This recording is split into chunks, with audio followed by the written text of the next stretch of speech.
In my last oil ratio video, I got criticism for not changing the jetting, and that was fair. So today I'm going to address that and put it all right by changing the jetting. As before, I'm testing 3 different fuel oil ratios. So we're going to mix the fuel up, then I'm going to take it to the dyno, and then we're going to look at the power and also the effect on the air fuel ratio. One of these ratios showed a clear increase in power, which was repeatable. The question is, if I correct the jetting, will that then correct the power? One of these all fuel ratios today, 16:1 as well, which raises the question, will it even run? Is it going to foul the plugs? Let me know in the comments. So before we get into the data, a bit of context. As I mentioned before, I have run this test before 30:1 down to 20:1. I did see a little bit of change. What I didn't do was correct the air fuel ratio. The main crux of what we're doing today, to see if changing the jetting is going to affect the power. So why does the oil ratio affect the fuel mixture? So carburetor, that's the main jet. I'll take that out and you'll be able to see there's a hole in that. Bigger jet, bigger hole. Smaller jet, smaller hole. Same jet. And this controls the fuel that goes into the engine at upper throttle positions. So it goes from being controlled by the needle to by the jet. Bigger jet, more fuel gets through. Smaller jet, less fuel gets through, hence leaner mixture. So these are jets. So this is, say the jet we're starting off, in this case 175 for me, and I'm just going to arbitrarily put in some molecules, and again all fluids are made up of molecules. So we got 1, 2, 6, 7, 8, 9, 10. I'm going to go 11. I'm going to have one of these is going to be the oil. So for every 10 fuel, I've got 1 oil. So that would be a 10:1 ratio. And I'm going to go, right, I want to increase the ratio, say double it. So if I add more oil, I've now got 2 to 1, 2, 3, 4, 5, 6, 7, 8, 9. So it's now 4.5:1 ratio. So I've pretty much doubled the ratio, a lot more oil. But as you can see, for the same size jet and the same amount of fluid that can get through there, I've now got less. I originally had 10 fuel molecules, just 1 oil. Doubled the oil, I've now got 2 oil molecules, but only 9 less fuel molecules. So the ratio, the air to fuel ratio, is going to be less, meaning it's going to be a leaner mixture. So to compensate, we need a bigger jet. So I'm going to draw the molecules in again. 1, 2.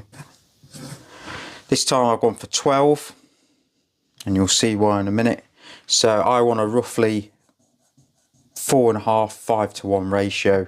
So I've got 12. So if I now have my 2 oil molecules going through, I've got 2 to 10, or if I halve that, it's 1 to 5, so it's 5:1.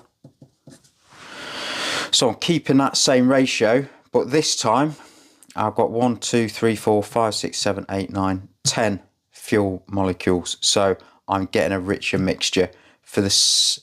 I'm allowing a bit more fluid through, so I'm compensating, and I'm getting, although I'm still getting the same ratio of oil, or roughly the same ratio of oil to fuel, this time I'm getting an extra fuel molecule through because I've got that slightly bigger area to work with. Hence it richens it back up again. So I'm going to be using these little cups, and then I can drop them in there and it should mix quite well. So I've now calibrated this. So I've done 1 litre and 500, and I've now made a mark. So I don't have to piss around with that. I can pour it straight into it if I want. That is bang on the 120 line. I could just pour that in there. Now I'm going to drop it in. Hopefully it doesn't dissolve. And give it a swish around. So all mixed up, ready for the dyno. Let me know what you reckon in the comments, which is going to be the best. So that's the base run done now. 25:1 fuel oil ratio, 175 main jet. Let's look at the results. Got 28.4 horsepower, about 11,750 and or 11.8 and about 12.3 to 12.4 on the AFR. So that's our base test. So what I'm going to do now, I'm going to empty all that fuel out. I did test 20 to 1, I lost the data for that, so we're going to look at 16 to 1, and I did a couple of runs for that. So first 16 to 1, you can see we gained some over rev and we definitely leaned out the mixture. That leaner mixture was helping with the over rev, more heat into the pipe, allowing it to resonate for longer, giving us that nice over rev and a little bit more power as well. There was some challenges in the last video saying it takes a certain amount of time for the fuel to go through, so I did quite a few runs at 16 to 1, and this is one of the latter ones, and we actually picked up a little bit more power, so 28.9 now, and again we've got the same sort of 0.7 to 0.8 AFR difference, so we're around 13.2 to 1 now on the AFR and half horsepower up. So using the 16 to 1 as the base, we're now going to change the jet in. I'm going to look at a 178 main jet and a 180 main jet as well. If you're enjoying this and these are the sort of videos you like, then consider subscribing. It does really help the channel, and we're trying to get to 25,000 subs by Easter, so please join us all so we can do more of these tests. So first of all, I have to drain the fuel out the fuel pipe and again out the float bolt. It's a bit of a faff on the RS. It's hard to get the carb out. Then I can remove the cap for the main jet, move the main jet, get the next one. As you can see, this time that's the 178. So I'm going to pop that back in. I'm using KMT main jets as well. They're a good aftermarket source, made in the UK, I believe. Once that's in, fuel back in and get it started up on the dyno. Do the runs again. The runs are done starting at 50 degrees, water temperature every time to be as consistent as possible. So the blue is the 178 main jet, and as you can see, it's dropped the power down. We've definitely richened up, so back to about 12.9 to 12.5, and we've lost that. Lost a bit of peak power. We've also lost the over rev. We've also lost some up the slope, which says to me it's maybe just a little bit too rich now.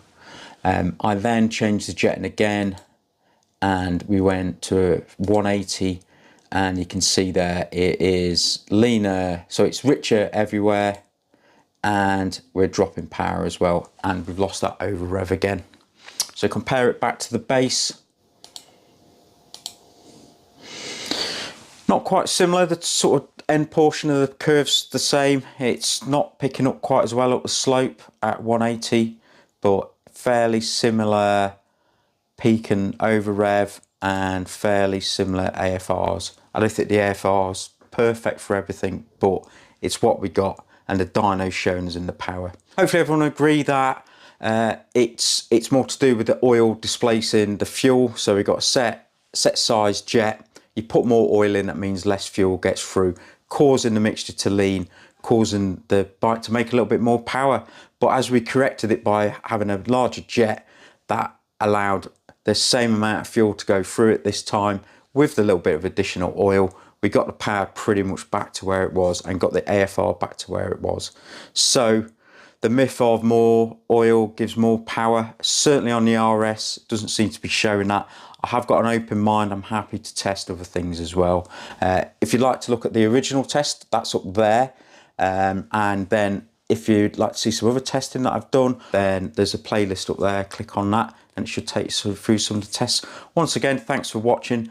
Keep firing those comments in. It gives me inspiration of what to do next, so we can then learn together.